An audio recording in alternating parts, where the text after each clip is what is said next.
Porteira aberta, seja bem-vindo, bem-vinda ao podcast do Patrone, espaço para falar do agro com quem entende.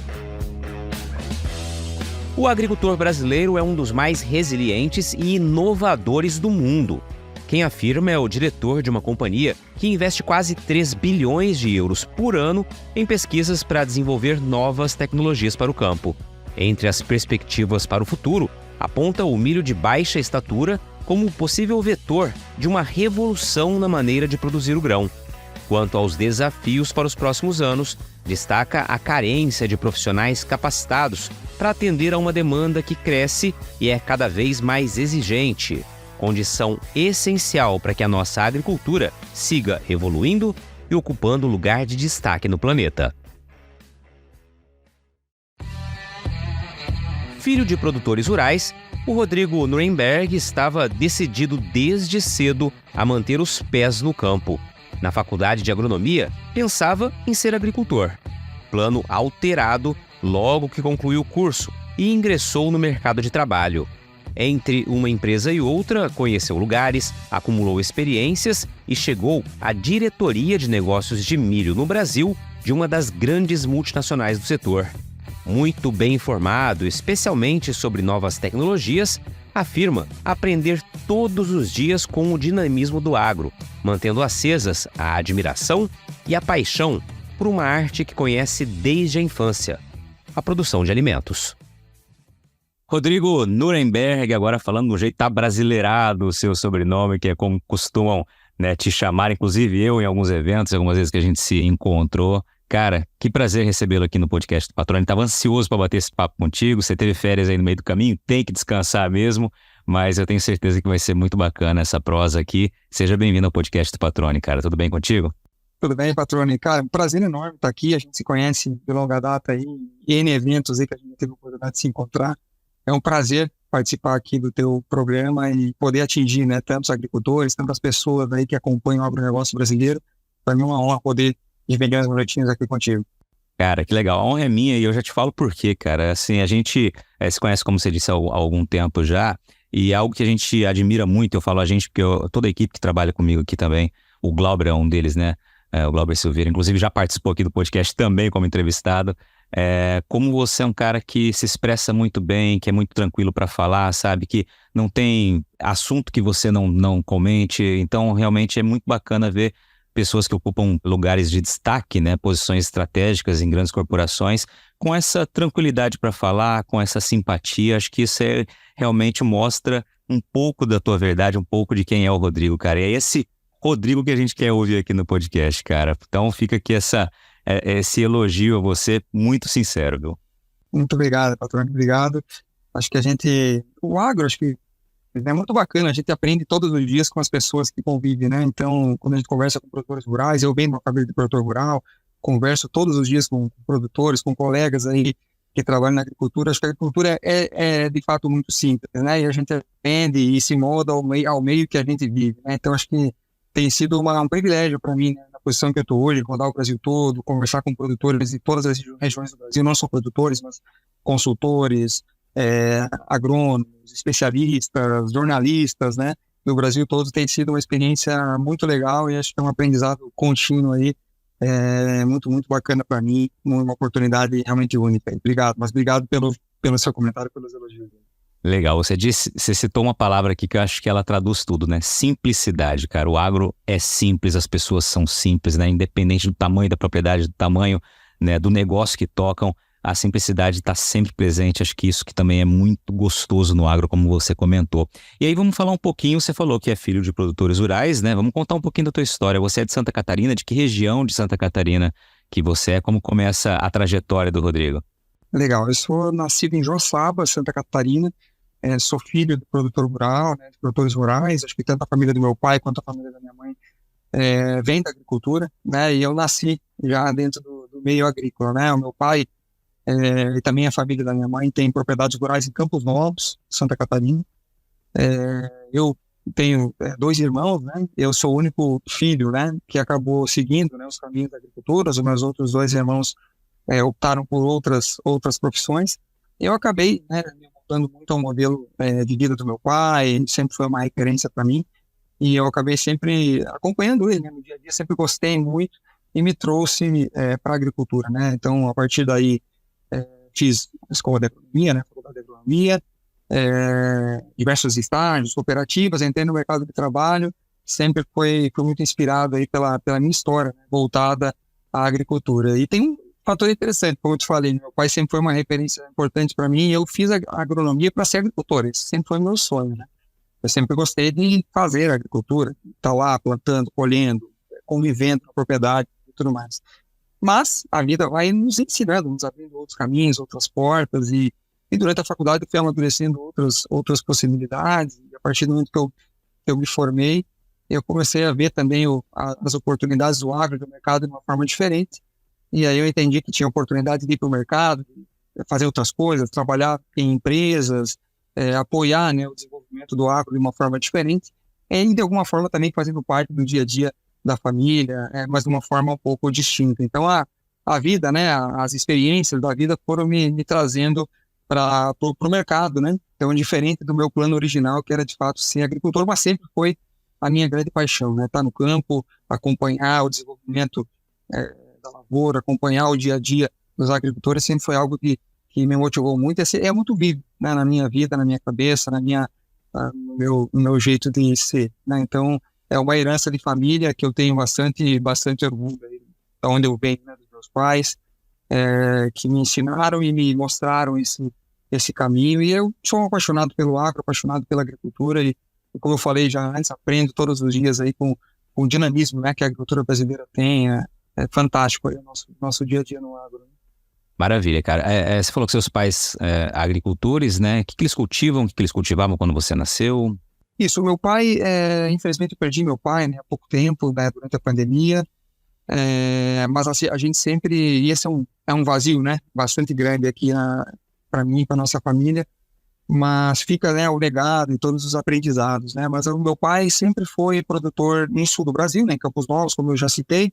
A gente sempre cultivou basicamente soja, milho e trigo, né, como as três culturas principais, esporadicamente feijão, cevada, como culturas de oportunidade, vamos chamar assim, né, que aconteciam em algumas safras, em outras não, né. Também coberturas de inverno, produção de pecuária de corte em algum momento também, mas essa sempre foi a nossa trajetória e as culturas ao qual eu sempre estive envolvido aí desde a minha infância, né. Maravilha. E aí você fez algo, cara, que eu acho que, assim, já ouvi vários produtores que têm os filhos que vão para a faculdade de agronomia, que buscam, né, também dar sequência nos estudos, até pensando em voltar à propriedade, mas muitos produtores rurais, muitos pais, pedem justamente que os filhos se formem e vão até o mercado, vão adquirir experiência lá fora, vão aprender a olhar com outros olhos, né? Você fez isso, acabou não voltando, seguiu carreira, mas imagino que uma das estratégias inicialmente pudesse ser essa também. Sem dúvida, meu pai foi, inclusive, muito claro comigo, né, naquele momento, né, quando eu estava pensando no que fazer, estudando agronomia e tudo mais. E a gente, Santa Catarina, as propriedades médias são pequenas, né, a gente tem uma área pequena, então meu pai sempre disse, olha, tem muita oportunidade, o agro é uma infinidade de oportunidades, então ele me orientou dessa forma, né, ele, olha, vai para o mercado, vai aprender coisas novas, vai sair daquela região, né, no caso de Campos Novos, Santa Catarina, regiões que você já conhece, já sabe como funciona, vai aprender coisas novas.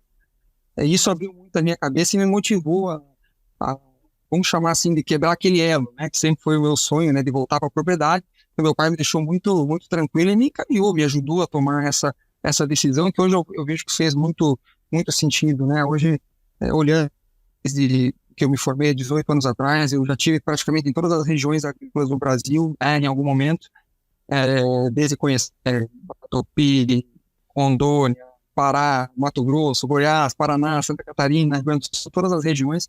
Isso me proporcionou uma oportunidade de aprendizagem realmente muito grande. Conheci pessoas fantásticas durante essa trajetória e também pude aprender muito mais sobre esse Brasil, né? Esse Brasil que é tão relevante hoje no cenário mundial, né, da agricultura. E acho que esse estopim, vamos chamar assim, esse empurrãozinho foi dado pelo meu pai, e muito feliz pela decisão que eu tomei e muito grato pela orientação que eu tive do meu pai naquela época.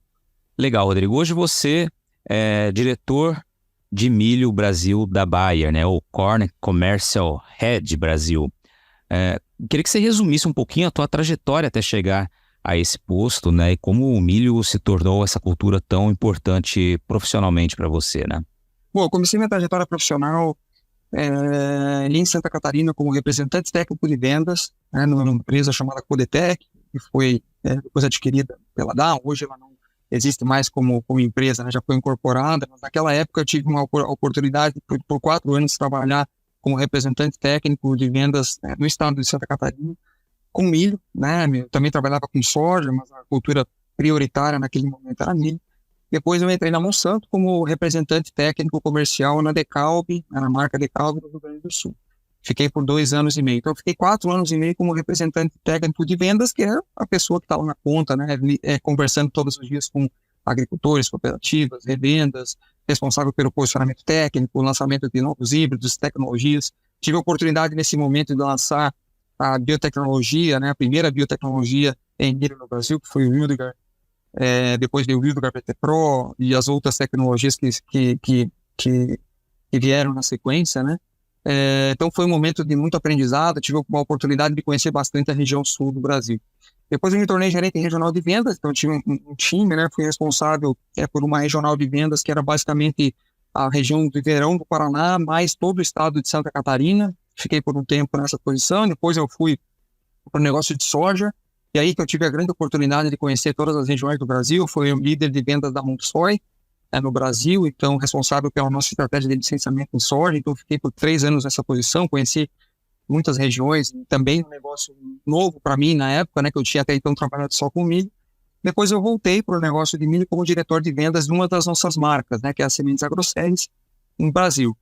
E aí hoje eu sou responsável pelo negócio, né, de milho no Brasil. Nós temos 3 marcas hoje, né, como você conhece, os produtores aí conhecem, que é a Sementes Agroceres, a AgroS e a Decalb. Então eu sou responsável, né, da estrutura comercial por esse negócio dentro da Bayer, e já fazem 2 anos, né, que eu estou nessa posição. Como eu comentei, tem sido uma grata oportunidade, né, de rodar o Brasil todo, conversar com muita gente e aprender todos os dias aí sobre essa cultura que eu sou apaixonado. Eu sou apaixonado pela cultura do milho, sou apaixonado por sementes. Como você pode ver, eu sempre trabalhei com sementes, né, desde o início da minha trajetória. 100% da minha trajetória até aqui foi com sementes, né, então eu sou um pouco viciado nesse negócio, né? Eu gosto muito realmente de trabalhar com sementes. Acho que é muito legal, né, você ver a base de tudo, né, que é a semente que é colocada na terra, que depois vai gerar a produtividade, que vai gerar o resultado para o produtor, para a sociedade. A semente é o começo de tudo, né? Então, eu sou realmente um apaixonado pelo negócio de sementes, né? E tem sido um privilégio poder estar nessa posição e trabalhar com os colegas da Bayer, com tantos produtores bacanas aí do Brasil afora. Legal, muito bacana. Eu vou aproveitar que você falou da oportunidade que você teve, né, de lançar uma tecnologia para trazer um assunto que todo mundo no campo sempre fica se perguntando, né? Quando é que teremos novas cultivares, novas tecnologias?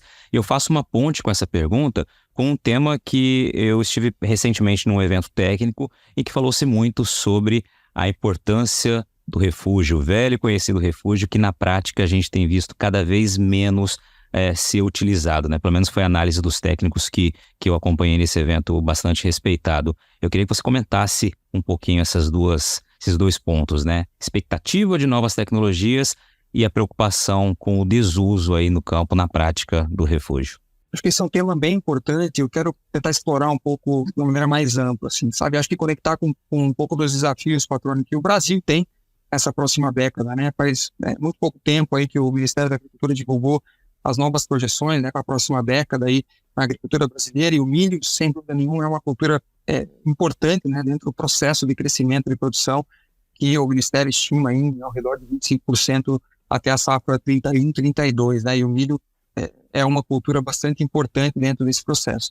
E grande parte do crescimento em produção do Brasil vai vir de produtividade, né, uma parte vem de aumento de área, mas é uma parte pequena, comparada com o que vai acontecer de transformação nas diversas culturas, né, no algodão, na soja, no milho, entre outras, né. E para isso, né, acho que a gente tem o Brasil é uma prioridade para a Bayer, investe globalmente aproximadamente 2,8 bilhões de euros todos os anos em inovação, né, e boa parte desse investimento em inovação está relacionado às sementes e biotecnologia.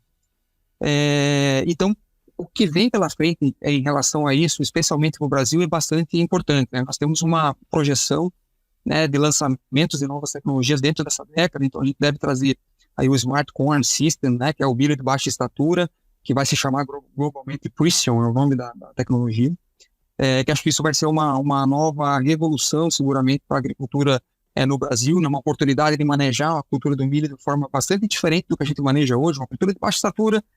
De repente tem muita oportunidade de testar a população, um adensamento junto com fertilidade, com proteção de cultivos, com tolerância a tombamento, com resistência ou tolerância maior a ambientes de menos chuva, por exemplo. Enfim, a gente está estudando ainda, né, obviamente, essa tecnologia no Brasil, mas são N as possibilidades que a gente tem aí de fato trazer uma tecnologia que possa revolucionar a forma como a gente cultiva o milho no Brasil.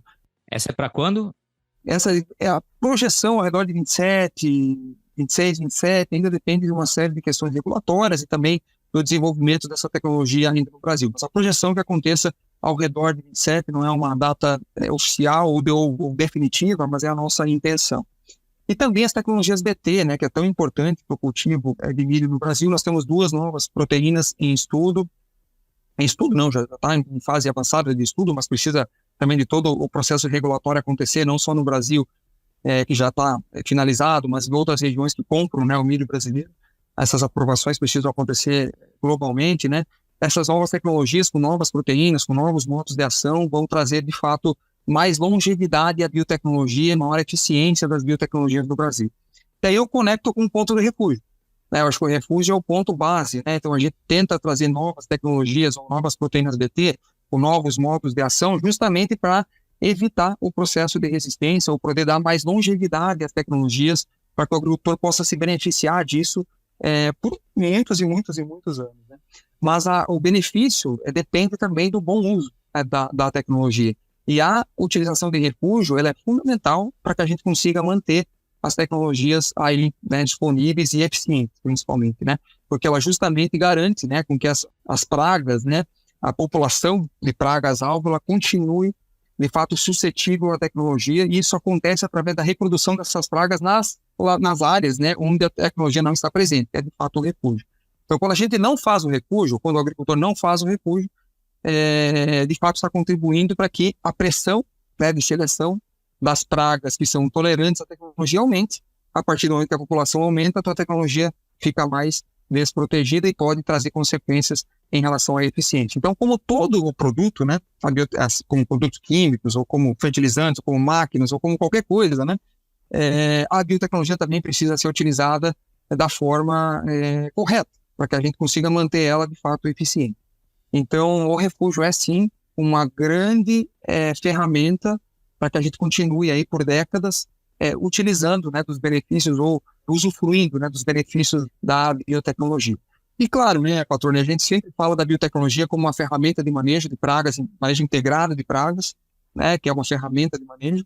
Claro que ela precisa estar sempre embarcada em híbridos de milho com alto potencial produtivo, que as coisas caminham juntas, né? Então, o objetivo final é o produtor produzir mais de forma sustentável, né, e ter mais rentabilidade, e isso é uma soma de diversas coisas, né? Entre elas, o lançamento de genética de elite, né, de alta performance, combinado com tecnologia, combinado com manejo, seja de fertilidade, de produtos químicos, de uso de máquinas agrícolas mais eficientes, de forma sustentável, agricultura digital, né, talvez envolvendo todo esse arcabouço de ferramentas que a gente tem, para que a gente possa, no final, produzir, de fato, mais por hectare, de forma sustentável. De novo, o aumento de produção do Brasil é vindo de produtividade. Então, a gente precisa, de fato, continuar investindo, e a Bayer tem um compromisso com o agricultor brasileiro de investir fortemente nisso e trazer inovação e tecnologia para a cultura do milho, que é tão importante para o cenário agrícola brasileiro.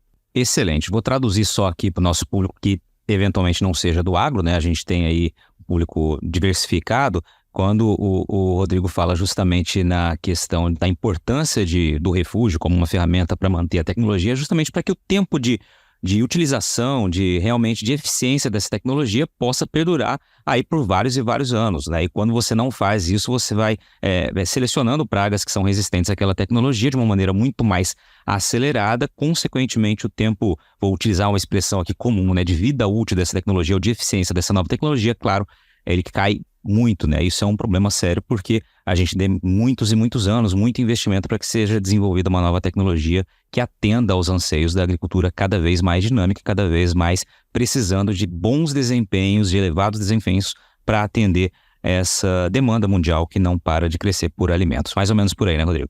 Exatamente isso. Acho que esse é o correto entendimento.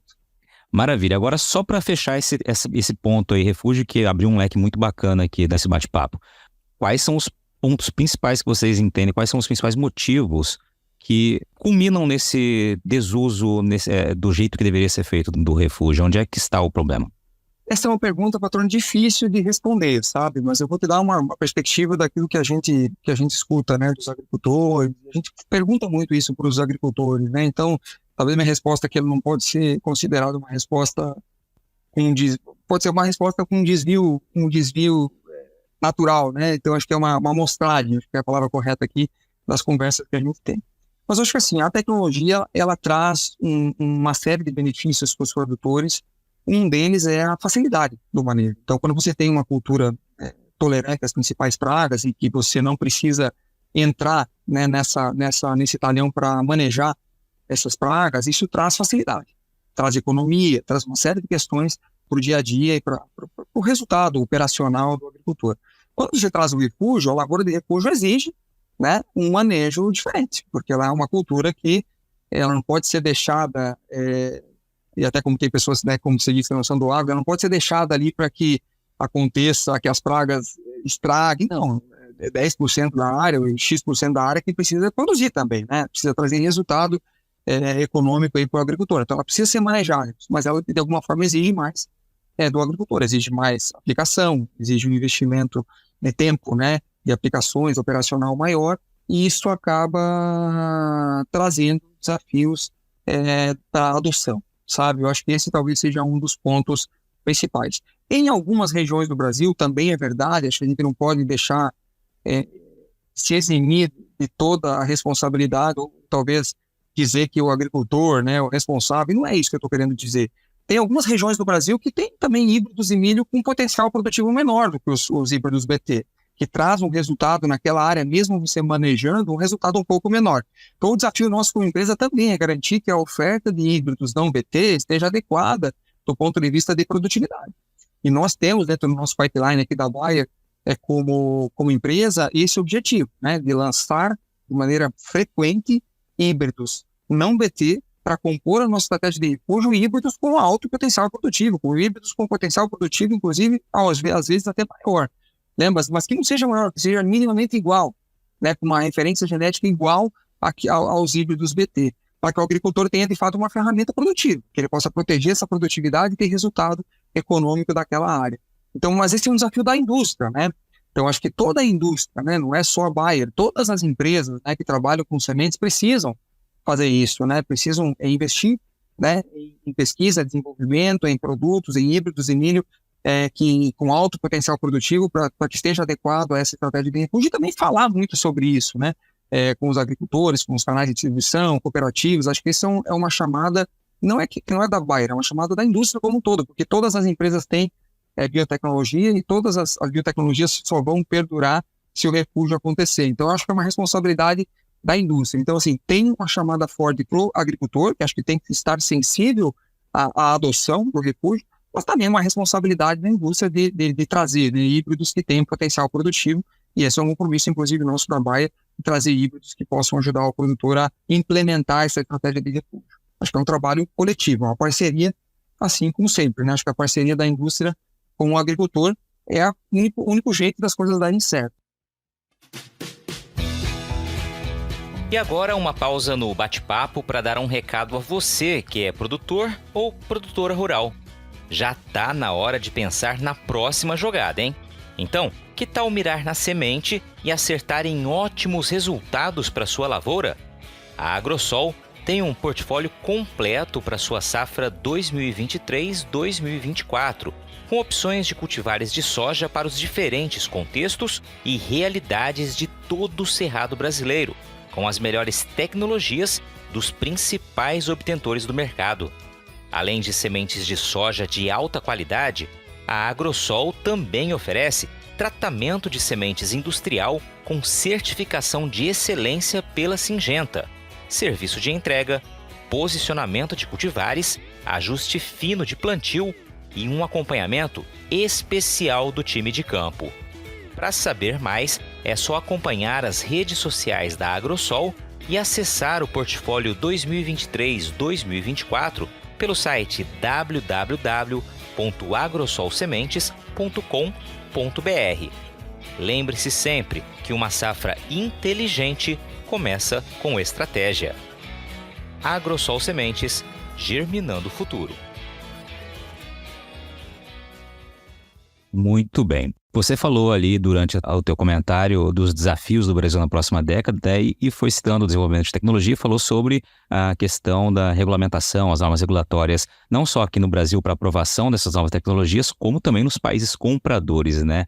E aí é realmente também algo que é preciso ser entendido, né? Porque, especialmente por quem não é do campo, muitas vezes uma tecnologia que é utilizada aqui, com todas as aprovações necessárias, todos os critérios atendidos, ela ainda não pode ser vendida em outro país por um determinado motivo aí. Eu queria que você comentasse um pouquinho rapidamente sobre isso, para a gente não deixar passar também em branco esse tema.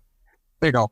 Acho que todas as tecnologias que são comercializadas, né, pelo Brasil, elas precisam ser aprovadas no Brasil, né, para utilização dentro do país. Isso é um processo bastante rigoroso, né, do ponto de vista sanitário, né, uma série de questões, né. Então passa por um processo regulatório bastante rígido, né, segurança alimentar, uma série de questões. Mas a partir do momento que ele é aprovado dentro no caso da CTNBio, dos órgãos regulatórios, né, do Brasil, a gente precisa ter essa aprovação nos países que compram, né, esse milho do Brasil. E a gente vende milho para muitos países, né? Então, por isso que esse é um processo moroso, né? Então, não é só a aprovação no Brasil, já podemos comercializar. Nós não temos controle sobre para onde vai o milho, né? Então, a partir do momento que não existe aprovação por países que compram, a gente não pode, né? Não tem como, né, comercializar esse produto que vai se tornar grão, que vai ser exportado, e se não tem aprovação de outros países. Então, é assim que o processo funciona, né? Seja para milho, para soja, para algodão, para qualquer tecnologia, especialmente para as que são utilizadas para consumo humano, né? Existe um processo bastante rigoroso, não só no Brasil, mas no mundo todo. Então, é um processo que demora tempo, né? Então, a gente tem que trabalhar em todos os países, né, com os processos regulatórios de cada país, para que a gente consiga as aprovações locais, né, de segurança alimentar, uma série de questões, para que a gente consiga garantir vamos chamar assim de livre, né, comercialização do grão, né, do agricultor, para qualquer país que seja, né? Então, em linhas bastante resumidas, é mais ou menos assim que o processo funciona, né? Perfeito. Continuando na linha dos desafios, Rodrigo, quais são os pontos de maior preocupação que vocês elencariam, né, quando a gente fala em milho, a gente fala em país e fala também em comércio exterior? Olha, eu acho que o Brasil vive um momento no agro bastante positivo, né, em linhas gerais, né?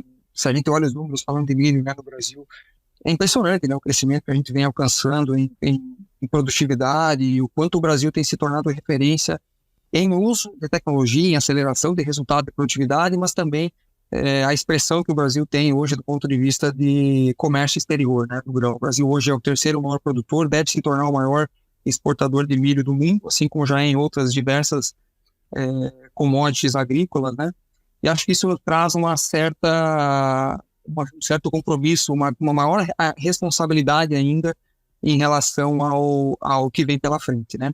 Acho que o que eu acho positivo dessa história é que o agricultor brasileiro, ele é seguramente, acho que posso afirmar isso, seguramente um dos mais inovadores do mundo, um dos que mais adota rapidamente novas tecnologias, e pelo ambiente que a gente está, né, verão, safrinha, situações climáticas muito diversas, né, ele seguramente é um dos produtores, se não o mais resiliente do planeta, né? Acho que isso nos dá bastante segurança para investir, porque o Brasil, de fato, é um ambiente onde o agricultor é muito resiliente, e apesar dos pesares, né, temos crises que acontecem de anos em anos, seja por commodity, seja por clima, seja por diversas razões, mas é fato que o Brasil continua produzindo mais alimentos a cada ano nas principais culturas, se torna cada vez mais referência em uso de tecnologia, inovação, etc. Eu acho que a gente sempre enfrenta barreiras, né? Eu acho que, como qualquer negócio, a gente passa, inclusive nesse momento, por um cenário agrícola um pouco mais incerto, né? Porque a gente passa por uma situação de commodities mais pressionada, margens mais pressionadas quando comparado aos últimos, principalmente 3, 4, talvez até 5 anos, né? Nada crítico no sentido, assim, as margens continuam positivas, a gente vai continuar conseguindo caminhar. Mas eu acho que o ponto é esse, a gente conseguir passar por essas oscilações naturais do mercado, sempre de forma positiva, né? E acho que o lado bom disso também, patrão, eu tenho conversado muito também com os produtores, aí, especialmente de janeiro para cá, quando começou um pouco dessa pressão de mercado, desse momento diferente, né, da agricultura. Uma coisa é muito interessante. N conversas que a gente tem aí, Brasil afora, uma coisa é muito interessante. A cabeça da grande maioria dos agricultores no Brasil sempre está voltada para produtividade. Não deixar de investir em inovação, em produtividade. Porque é mais ou menos assim, né? Ouvindo da boca de muitos produtores, né? Se a margem está apertada, produzindo muito, que é o que está acontecendo, né? Produtividade recordes em safrinha, milho em segunda safra. Produtividade recordes em soja, produtividades muito boas em trigo, entre outras, né? Já está difícil, imagina eu ir para uma linha de produzir menos, né? Ou de ser conservador aqui. A chance de dar errado é maior do que eu continuar com a minha cabeça voltada para a produtividade. Por quê? Porque as propriedades têm custos fixos, tem funcionário, tem arrendamento, tem compra de máquina, tem financiamento de máquina, tem compra de terra, tem parcela disso, parcela daquilo. Isso não muda, né? Eu produzindo mais ou menos não muda, né? Então, eu tenho escutado muito isso que me dá bastante, não sei qual é a palavra correta para usar, mas me dá bastante otimismo, apesar do momento desafiador que o agro talvez vive nessa incerteza, mas do otimismo, porque a cabeça do produtor brasileiro continua voltado em produzir, né, para conseguir passar por essa fase de maneira mais rápida.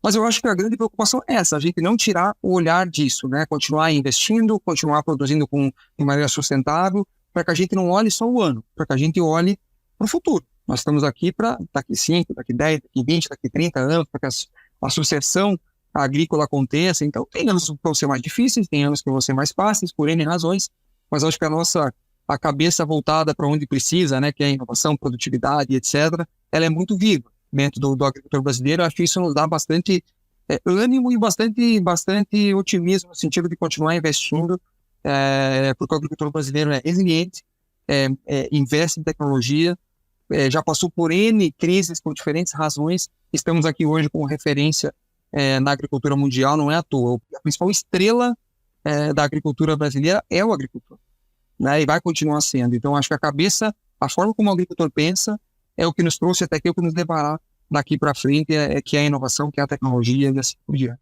Legal. Rapidamente aqui, Rodrigo, nosso tempo está correndo, eu sei que você também tem a agenda daqui a pouquinho, mas vamos lá. No campo, na lavoura, quais seriam os principais desafios? Aí pode ser em tópicos, tá? Que vocês enxergam pro agora, para os próximos anos agora. Assim, existe um desafio grande que os agricultores, né, nos relatam muito de serviço, né, seja de mão de obra. Então, cada vez mais, acho que a adoção da tecnologia vai nos ajudar em uma série de questões, mas eu acho que a mão de obra, capacitação, né, no meio agrícola como um todo, é cada vez mais importante. A gente vive uma era digital onde toda a cadeia precisa estar bem preparada para isso, máquinas cada vez mais modernas, tecnologias que exigem mais investimento, uso mais adequado. Então, acho que a gente trabalhar essa conscientização, aceleração da capacitação do campo como um todo, seja técnica, seja operacional, em todas as frentes, seja do agricultor na fazenda, seja das empresas, né, com as pessoas que estão lá na ponta apoiando o agricultor, é o grande ponto, né? Como que a gente acelera, né, a capacitação, seja operacional, seja técnica, das pessoas que estão vivendo o agro, para que a gente consiga levar a agricultura para onde ela precisa estar. Eu acho que esse é um dos grandes calls aí, talvez, do momento, né? A gente fala com agricultores, fala, qual é o grande desafio? Pô, eu tenho tecnologia, tenho um monte de coisa aqui, mas preciso de gente para fazer isso, né? Então, como que eu capacito as minhas pessoas, né? A gente escuta muito isso dos agricultores. Nós, como empresa, também pensamos da mesma forma. Como que a gente trabalha a capacitação dos nossos profissionais para que estejam cada vez mais preparados para ajudar o agricultor a usar melhor as tecnologias e ajudar o agricultor a produzir mais de forma sustentável. Escutamos muito isso também em cooperativas, revendas, consultorias. Então, acho que esse é um dos grandes pontos. Como que a gente continua investindo em capital humano, em pessoas, né? A digitalização não vai substituir o conhecimento humano, ainda mais da agricultura, que ainda é muito dependente, né, das relações e da capacidade técnica das pessoas que estão aí, seja dos agricultores, seja dos consultores, da cadeia como um todo. Mas eu acho que a gente precisa cada vez voltar mais o nosso olhar para a capacitação para que a gente consiga ter pessoas mais bem preparadas para orientar e também para usar esse mar de tecnologias novas que estão chegando todos os dias para os agricultores, para que a gente precisa continuar eficiente, né, no nosso processo. E acho que isso vai passar por capacitação e por preparação da cadeia agrícola como um todo. Para mim, acho que é o grande ponto, né, que como agricultura ou como cadeia, acho que a gente precisa estar bastante atento. Você falou do desafio aí dos próximos 10 anos, próxima década, então eu te pergunto agora como você enxerga o milho brasileiro, sei lá, nos próximos 20 anos, né? Tanto você quanto eu já temos aí quase 2 décadas na profissão, acredito que você não viu passar, foi muito rápido, então a gente sabe que 20 anos passam muito ligeiro, né? Como você enxerga o nosso milho? Olha, é até difícil de pensar, né? Eu fiz uma reflexão há pouco tempo atrás, quando eu estava na faculdade, ao redor de 20 e poucos anos atrás, a produção de milho no Brasil era completamente diferente do que é hoje, completamente diferente, né? Existia um verão muito forte, muito consolidado, com produtividades médias já altas, né? 150, 160 sacos, era consistente ver isso em várias regiões de verão do Brasil naquela época, né, mais de 20 anos atrás. A safrinha estava se consolidando em muitas regiões do Brasil. A safrinha ainda era uma cultura ou uma estratégia de muito mais otimização de maquinário, área, funcionários, do que talvez uma cultura que trouxesse rentabilidade para o agricultor. Não existiam híbridos de milho voltados a regiões específicas de safrinha. Na época era muito comum utilizar híbridos de verão para mandar para a safrinha, né? Então, o portfólio de híbridos que existia no mercado era muito menor do que existe hoje, e a área da safrinha o verão era muito mais relevante que a safrinha. Hoje, olha onde a gente está, né? O verão representa hoje aproximadamente 5 milhões de hectares, 4,5, 5 milhões de hectares, safrinha mais de 17 milhões de hectares. Hoje é muito comum a gente ver na safrinha produtividades de 180, 190, 200 sacas por hectare, produtividades já equivalentes a médias de verão em muitas regiões já consolidadas. E a safrinha passou a fazer parte do resultado, de fato, econômico do agricultor brasileiro já há muito tempo, não é de agora, mas já há muito tempo que a safrinha, a segunda safra a safrinha, naquela época era safrinha, hoje é a segunda safra, até pela relevância, né? Ela faz parte da composição econômica aí das propriedades no Brasil. E olha que interessante, há 20 anos atrás, nós, na Bayer, montamos uma série de estações de pesquisas voltadas à safrinha. A nossa estação de Sorriso está completando esse ano 20 anos. Então, veja, há 20 anos atrás nós montamos uma estação para começar a fazer produtos mais customizados. Olha, existe uma safrinha, a segunda safra vai crescer muito aqui no Mato Grosso, na região dos Cerrados, por exemplo. Nós precisamos desenvolver tecnologias, produtos mais voltados para a realidade do agricultor daquela região. E nós estamos comemorando esse ano 20 anos da nossa estação de Sorriso. Ou seja, hoje a segunda safra, diferente do que era 20 anos atrás, ela é uma segunda safra que nós temos híbridos de milho voltados para as diversas regiões do Brasil, que não se planta no sul, se planta somente nos cerrados. O híbrido da safrinha do Paraná é diferente do que é do Mato Grosso, ou seja, a customização, né, do negócio de milho aconteceu nesses últimos 20 anos de uma maneira muito rápida, que a gente de fato nem viu passar. Patrônio, o que vai vir daqui a 20 anos é uma pergunta muito difícil de responder, mas o que eu acredito? Eu acredito numa mudança na forma de produzir milho. E eu acredito muito que com a chegada do milho de baixa estatura, a gente vai trazer uma oportunidade para, junto com a cadeia, né? A Bayer com a tecnologia, mas junto com a cadeia, junto com toda a cadeia, né? Entender, né, oportunidades de cultivar milho de uma forma muito distinta. Há 20 anos atrás também se plantava safrinha com 40 mil sementes por hectare, em muitas regiões do Brasil. Hoje, tem muitas regiões que plantam com 80 mil sementes por hectare. Com milho de baixa estatura, isso vai para onde? E se eu trabalhar nitrogênio, se eu trabalhar fertilidade, se eu utilizar as ferramentas digitais, né, com Climate Field View hoje, já com milhões e milhões de hectares conectados, né, para ajudar o agricultor a tomar melhores decisões, fazer recomendações por talhão, fazer recomendações para os donos de manejo, onde eu posso extrair mais daquele pedaço do solo, onde não adianta investir porque eu não tenho capacidade de solo para trazer um resultado para o agricultor. O digital vai transformar, de fato, junto com as novas tecnologias e híbridos, o digital vai ajudar a transformar a forma como a gente produz milho no Brasil. E as novas tecnologias vão ajudar. Então, eu acho que é difícil prever, mas eu acho que a gente vai, daqui a pouco tempo, começar a experimentar coisas que talvez eram impensadas há pouco tempo atrás e que vai levar, especialmente o Brasil, para um patamar de produtividade e representatividade na cadeia do milho ainda maior do que é hoje. Eu estou muito empolgado com o que vem pela frente, muito mesmo. Eu quero muito poder participar e poder contribuir com essa evolução. Participar disso é muito legal, né? Olhar para trás e ver o que aconteceu, mas olhar para frente, nossa, tem tanta oportunidade aqui, de aprendizado, que acho que vai nos trazer muita coisa boa para o futuro, e a gente está aqui como empresa para ajudar o produtor a produzir mais de forma sustentável, através da transformação digital com sustentabilidade. Acho que esse é o nosso compromisso. Você deixou quicando, eu não vou deixar de perguntar isso, né, cara? Você falou dessa expectativa com milho de baixa estatura. Vocês já trabalham com um alvo de produtividade, um potencial aí que já se sabe que pode chegar? A gente não tem um número ainda, a gente vem estudando isso nas nossas estações já há algum tempo, né? Então o milho de baixa estatura já está no Brasil há algum tempo, né? Num ambiente bastante controlado, para que a gente consiga entender, né, qual vai ser a oportunidade. Claro que isso é um casamento de uma série de coisas, né? É a genética que está embarcada, a tecnologia, é o ambiente, a resposta, né, que a cultura tem a determinado investimento, seja em população, correlacionado com nitrogênio, correlacionado com potássio, fósforo, outros nutrientes. O quanto proteção de cultivos, né, com fungicida ou com outros produtos, né, de proteção de cultivos pode ajudar a proteger essa produtividade. Estamos estudando questões relacionadas à eficiência da assimilação da luz, né, como você vai ter mais plantas, você pode ter a transformar, né, mais luz em produtividade, porque a planta é menor, você consegue captar mais energia, né, para transformar isso em produtividade. Tem uma infinidade de possibilidades que os nossos cientistas estão estudando, Patrônio, mas nós não temos ainda um número oficial, né, para poder divulgar. Existe a crença, né, a gente acredita muito que isso vai vir trazer produtividade. Tem uma coisa por trás do lançamento de qualquer tecnologia, de qualquer híbrido, né, Patrônio, que é o que o agricultor espera, que é produzir mais. Então ele precisa ser mais, entregar mais valor, né, para o agricultor e para a agricultura do que o que ele já tem hoje. Né? Então essa é a base do nosso estudo. Agora, o quanto isso vai trazer de incremento, a gente ainda não tem um número, e eu também acho que isso vai ser gradual. Né? Eu acho que vai ser gradual. Vai ter regiões que isso vai potencializar muito, tem regiões que o potencial talvez não vai ser tanto, depende muito do nível de uso de tecnologia do agricultor, da região que ele está inserido, se é verão, se é safrinha, uma série de questões envolvidas, mas eu acho que o potencial é muito grande, vai depender de cada região e também vai ser de uma forma gradual.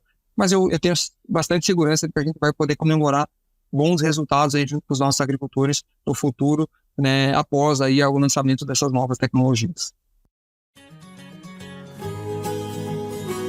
Você está ouvindo o podcast do Patrone, agroinformação com quem entende.